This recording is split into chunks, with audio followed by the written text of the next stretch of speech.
నీ మూడ్ బాగాలేనప్పుడు కొన్నిసార్లు నువ్వు ఎంత ట్రై చేసినా అది మారదు. అలాంటప్పుడు ఈ 6 పాయింట్లు గుర్తు చేసుకో. నెంబర్ 1, వేరే వాళ్ళకి నచ్చకపోవడం అనేది నీ చేతుల్లో లేదు. అలాంటప్పుడు నీ ఎమోషన్ వాళ్ళ చేతుల్లో పెట్టడం ఎందుకు? నెంబర్ 2, నీకు ఎదురయ్యే ప్రాబ్లం ఎంత పెద్దదైనా ఎంత చిన్నదైనా అది నీకే ఎందుకు వచ్చిందని అడక్కు, నీకేం నేర్పాలనుకుంటుందో అడుగు.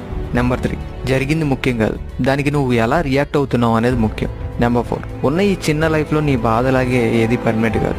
ఎవరైనా సరే 100 ఏళ్ళు దాటి బ్రతికేరు. కర్మ అనేది ఎవరిని వదలదు. కత్తితో ఆడుకున్నవాడు కత్తితోనే పోయినట్టు ఎవరి బుద్ధికి వాళ్ళే పోతారు.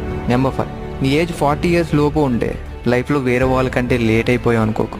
ఎందుకంటే లైఫ్లో ఏం స్టార్ట్ చేయడానికన్నా ఎప్పుడూ లేట్ కాదు. నెంబర్ 6, బాధపడుతూ ఆగిపోతావా లేదా నేర్చుకుంటూ ముందుకు పోతావా అనేది నీ ఇష్టం. కానీ ఈ రెండింటిలో ఒకటి మాత్రమే సెలెక్ట్ చేసుకోగలవు. ఫాలో అవ్వకపోయినా పర్లేదు, కానీ ఈ రీల్ వల్ల నీ మూడు కొంచెం అన్నా మారిందనుకుంటే కామెంట్లో ఒక హార్ట్ సింబల్ పెట్టు. మళ్ళీ కలుద్దాం.